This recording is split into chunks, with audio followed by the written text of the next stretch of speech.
చూస్ country delight, live better. ఇప్పుడే country delight app ని download చేసుకోండి. పోలీసుల తొందరపాటు వలన ఎంత నష్టం అనే దానికి ఈ సంఘటన ప్రత్యేక ఉదాహరణ.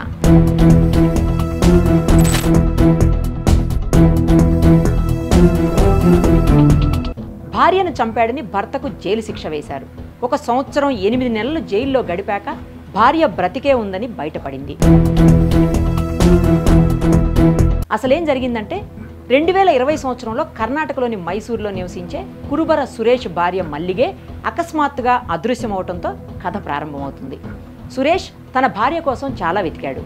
కానీ ఆమె కనిపించకపోవడంతో అతను పోలీసులకు ఫిర్యాదు చేశాడు. పోలీసులు మల్లిగే కోసం వెతకటం ప్రారంభించారు. కొన్ని రోజుల తర్వాత బేతార్పుర ప్రాంతంలో ఒక మహిళ అస్థిపంజరం కనిపించింది. సమగ్ర దర్యాప్తు నిర్వహించకుండానే ఆ అస్థిపంజరం మల్లిగదేనని భావించి కోర్టులో సరైన శాస్త్రీయ ప్రమాణాలు లేకుండా సురేష్ను జైలుకు పంపారు పోలీసులు. నేను అమాయకుడిని అని చేసిన పోరాటం అరణ్య రోదనగా మిగిలింది సురేష్కు. కానీ అకస్మాత్తుగా ఒకరోజు సురేష్ భార్య మల్లిగే ప్రేమికుడితో కలిసి హోటల్కు వెళుతుండగా సురేష్ స్నేహితుడు చూశాడు. వెంటనే స్థానిక పోలీసులకు ఆమెను పట్టించి కోర్టుకు తెలియజేయడంతో సురేష్ను విడుదల చేయటం జరిగింది.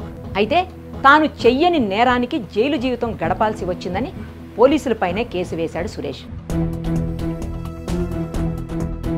తప్పులేదు కదా మరి.